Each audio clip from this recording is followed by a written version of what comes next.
Alright, this is an early access review for Towers of Aghasba. It's got good art style and graphics, I like it. Beautiful environments once they're regrown with friendly plant and animal life. And as you see more NPCs walk around that you can chat with and learn more about the world. Overall, good performance. Major crashing issues fixed within a few days, but some other people are still very unlucky, still having crashing issues. Exploring can feel really empty and boring sometimes as the creatures you see will get very repetitive. There's not much variety. Even though each island is massive in size, I feel like there should be a lot more plants and animals to scan and scavenge, and even rarely some human life to come across and help or get help from would be nice to see. So I'm gonna move on to stuff that I think the game really needs since it is early access, and then some tech issues. There's no marker or label for the personal tent that you can set up in camp. Some items in the menu, they're missing category labels like the little picture in the corner of the box. The menus feel too small and like not enough stuff fits on screen. Some item stacks are too small. Harvestable items in the wild are very difficult to see, especially after regrowing in that area, like picking up sticks, rocks, a lot of plants, berry bushes. It's all really small and blends in with the environment too good. It doesn't really stand out from all the other foliage and trees and stuff on the ground. Some taller or thicker trees give the same amount of wood as dead or smaller trees despite massive size differences, and the fact that one tree is dead and one is alive. You can't move buildings or dismantle or move storage boxes. The lands are very empty. There's hardly any enemies to hunt for side quests, and in some gameplay I'm going to show here, I ran through like half of the map and there wasn't a single enemy, so I think the game is going through some more technical issues with animals and objects disappearing. But even without the technical issues of animals disappearing, it's still pretty barren. The next thing, we need more animals to hunt for hide in the starter area. There's I think I've ran into like 3 animals total that gave me hide throughout my whole 18 hours with the game. I think the scope for observing animals is nice, but it really needs a target lock. I'd like to see storage box names, labels, wooden signs, or changeable icons or colors for all the different categories of items. I'd like a slower fall mid-air, maybe add a Zelda style free fall with falling from higher heights. We need a hold button to harvest instead of repeatedly pressing to harvest. I think an option to highlight collection items or salvageable items near the player, or choose to use the default green triangles, would be really helpful. The game really needs selecting waypoints that appear on the minimap to help with navigation and just getting across, remembering the areas. Minimap custom markers and icons to label and remember certain areas with particular resources or enemies that you can go and farm. And lastly, the tech issues. I think I've already mentioned some of this stuff already, but items, buildings, and animals disappearing, which I've had happen to me today. There's no animals out here. There's a persistent stamina glitch that with your mount that makes you run out of stamina, or the bar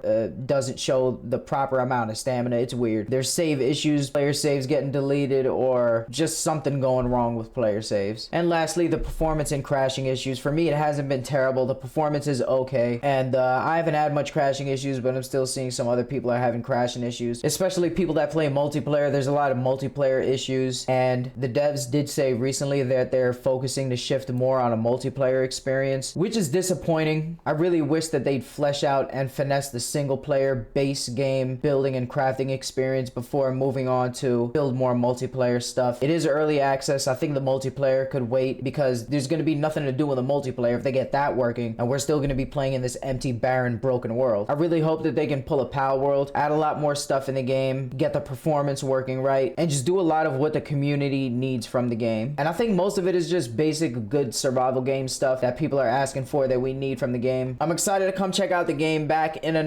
maybe another few months, maybe another year. Depends how long it takes this game to get itself together. But I'm still kind of excited for it. But again, it's like 30 bucks. It's early access. I'm basically paying to test the game. And this is the first time PlayStation games have been doing this, allowing early access games that are this barren and empty. I mean, we've had a lot of other shitty games, but this is like official early access, and it's $30. So if you're thinking about buying this game, spending 30 bucks, if you're really thinking about it, having a hard time, don't buy it. Wait for another good survival game, or play another decent survival game. Me personally, I'm just waiting for a new next-gen survival game, something to come to the PS5 that I can play and sink like 1,000 hours into. I still haven't found that game yet. It's been years, but I'm waiting for it. PS5 has got to get some soon, right?